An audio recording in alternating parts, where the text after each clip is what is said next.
Matthew T. Rader. I graduated with an MA in Interaction Design from UNT, their Frisco campus, in December of 2019. My current job title is Product Designer at Skillful, which is a small startup in Plano, Texas.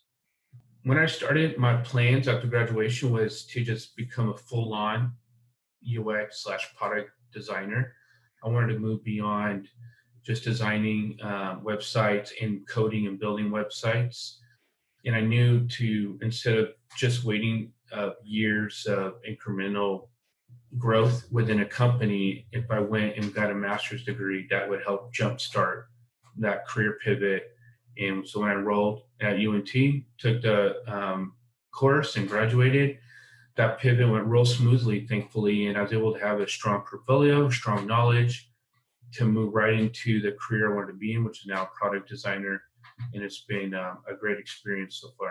My advice for prospective and current students is when you're figuring out what your next steps are, figure out where you want to go in the long run, and it doesn't have to be real specific. In my mind, it was I want to do a really cool job where I get to design stuff, and it wasn't even I didn't know exactly what that looked like because I knew that I started seeing jobs and opportunities at my jobs, even though not related to my exact role I was hired for, to get to design something and get to have get feedback just in a project. And I started seizing every opportunity I could to be creative, to learn how to advance any projects we're working on, and also ended up taking jobs too that weren't always in line with what I wanted to be, but those jobs had aspects to them that I was able to learn from to continue to enhance my creativity, my expanding my thinking and understanding of business and products and how they impact people.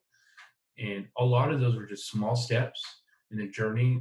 I learned it was a zigzag, it was back and forth, up and down, it was fast, it was slow. And it was all that still ended up getting me to where I wanted to be right now, which I'm really grateful for. And just be gracious to yourself and be open to letting things twist and turn and not get discouraged by that and just keep working incrementally towards your goal. My program at UNT, which I actually took at their Frisco campus, fully prepared me for this role. Prior to enrolling in my master's degree and starting it, I had a little bit more simplistic view of design. Like I knew design, I knew it impacted people, I knew user experience was important. I knew the technology behind it because I was a developer. But what I really didn't understand is a lot of like the psychology aspect of it, the business side of things, the business justification for the designs, and enrolling that program in the research part of it too. That was another part. So enrolling to that program really exposed me to all of that. It helped me understand how all the technology, design, business, research, psychology, people, how intertwined, and no product can exist without any of those.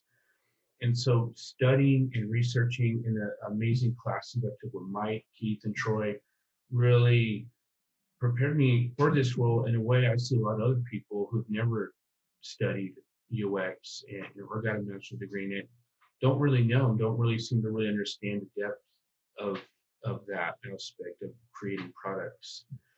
And it also, another thing that was extremely important, I would say probably the most important, was communication. It was in that degree, I learned to communicate design to people, to receive criticism without it hurting my feelings or bothering me, to give criticism in a way that was respectful and helpful.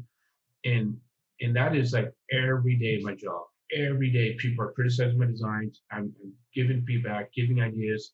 People are shooting down my ideas. People are embracing my ideas. I have to learn to shoot down even my boss's ideas. Sometimes they don't have good ideas.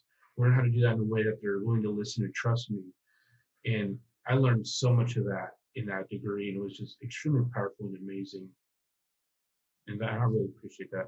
How I found my current role, this is actually really interesting. I actually have a specific methodology of how I look for jobs, and it's unique for most people. I've heard tell me how they look for jobs. I cast a massive wide net. So when I'm looking for a job, I'll apply to 50 to 100 jobs within a short amount of time. And because I know most companies use these resume scanners, and if you don't have the exact right verbiage, the right thing, they won't even look at your resume. So it's a numbers game. You are numbers to them, so I make them a number to me, and so I apply to all these companies. I mainly focus on very established uh, job boards, primarily LinkedIn, Indeed, and ZipRecruiter. And after I stop, and then calls start coming in, emails start coming in, interviews start happening. In this last last job search I had, which is about 4 months ago, I ended up getting 3 offers for jobs on the same day. And I got to talk about the money, got more money, got to do more what I wanted to do. And it was just like a really cool method that really worked out well for me. And I've done that for several jobs in the past.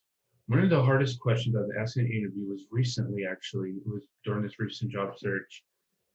And a CEO of a company asked me, what makes me qualified to design software for people who are not in the same demographic as me? And this was a company who made software for people that are about 15, 20 years younger than me, and mainly women, were their audience. And that question kind of took me back for a second, and I had to really think about it. Like that was a really good, challenging question. And what I came back to, what I was taught at UNT, my master's degree, was really, I don't know, even my own demographic, I don't know that well, right? I can make assumptions, but assumptions can be wrong, and assumptions can be wrong about any demographic. And so what I learned at UNT and in my degree was like the research methodology is you get to know them, you research your demographic, you sit down with them, you listen to them, you listen to their needs, what is helpful for them, what do they understand, you prototype, bring it to them, let them test it, let them see them use it, and see if it makes sense to them, and keep tweaking the product until they like it and they can use it. And it goes for any demographic and any group of people. And so that, when I gave him that answer, he was actually really impressed with it. I liked it a lot. And it was one of the companies that did giving me an offer, but yeah, I didn't go with, ended up taking that offer though. I saw an email from UNT or something about the Career Center, and they mentioned they do resume reviews. And I thought to myself, like, I should really taking advantage of this while I'm here. And fortunately, they had it right there on the UNT Frisco campus, right by my classroom. So one day I went early. I emailed her, scheduled her time, and I went before class. And I met with Amy Hicks, who was extremely helpful. She was a great listener, went through all my resume, helped me to strengthen some of the verbiage, the organization of it. And I think she was very influential in making my resume more attractive and impactful to potential hiring managers. One of the things, my experiences I learned, and I would say my degree helped me with this and a lot of on-the-job experience, was being a product designer. I thought I had to be the guy with all the ideas, and that people were looking to me to solve all the problems.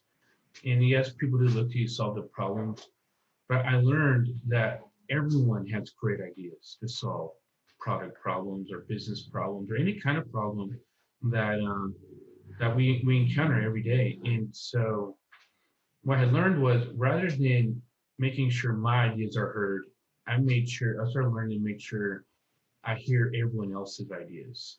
And also learned that sometimes people might not have the greatest idea, but I'll listen to it and then use that as a springboard for my ideas so they can feel heard.